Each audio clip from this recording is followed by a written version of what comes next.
हमारे साथ है सुशील कुमार मोदी और जिस तरीके से पूरे सदन में अगर देखें जो बयान रहा है मुख्यमंत्री नीतीश कुमार का या उसके बाद का, किस तरीके से देख रहे हैं ये प्रकरण को? देखिए, मुझे लगता है कि नीतीश जी मेंटली अनफिट हो गए, किसी न किसी प्रकार की गंभीर बीमारी से ग्रसित हैं। आज तक मैंने कभी नीतीश जी को देखा नहीं था हल्की बातें बोलना, फूहड़ बात बोलना, गुस्से में आना, बड़े नपीतली भाषा का प्रयोग करने वाले व्यक्ति रहे।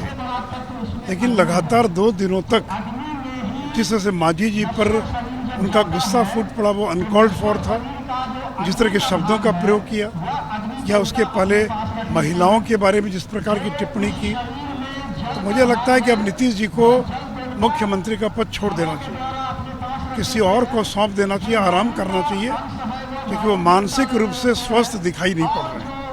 अभी अशोक चौधरी के यहाँ उनके पिताजी की पुण्यतिथि में गए तो स्वर्गीय महावीर चौधरी के चित्र पर पुष्पांजलि अर्पित करने के बजाय वो अशोक चौधरी पर ही पुष्प वर्षा कर रहे हैं। ये सब क्या दर्शाता है?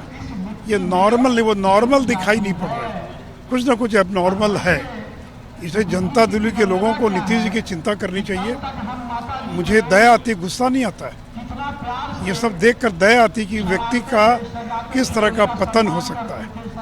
इसलिए हो गया 17-18 साल आपने बिहार की सेवा की, अपने स्वास्थ्य का भी कुछ ख्याल रखिए। जिस तरीके से बातें हुई उसके बाद जिस अंदाज में वो माफ़ी भी मांग रहे हैं, लेकिन बावजूद इसके बीजेपी जो है वो बड़ा नहीं, माफ़ी क्या है, तो मजबूरी में माफ़ी मांग रहे हैं। कह रहे हैं कि अगर कोई गलती हुई हो, अगर मेरी बात से ठेस पहुंची हो, इसका मतलब कि एहसास नहीं है कि मुझसे गलती हुई है। और अशोक चौधरी उनके पार्टी के लोग किताब दिखा रहे हैं कि एनसीईआरटी की किताब में ये लिखा हुआ है, उसको वो जस्टिफाई कर रहे हैं। एक और माफ़ी मांग रहे, दूसरी ओर उनके समर्थक जो है वो कह रहे हैं कि इन्होंने गलत कुछ नहीं कहा। तो कौन सही है?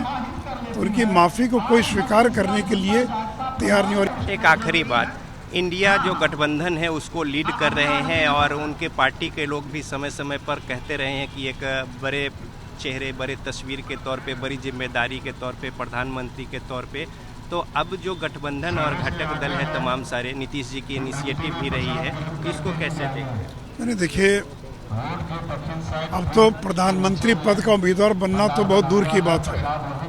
अब तो संयोजक भी नहीं बन पाएंगे, क्योंकि लोग वही याद करेंगे, भूलने वाले लोग नहीं हैं। पूरी दुनिया में उनका वो वीडियो वायरल हो चुका है, चाहे मांझी जी का या महिलाओं के बारे में। इसलिए अब तो वो कन्वीनर बनने योग्य भी नहीं रहे। तो सुशील कुमार मोदी इस मसले पर अपनी राय रखते हुए, कैमरामैन विजय के साथ रजनीश, जी मीडिया, पटना।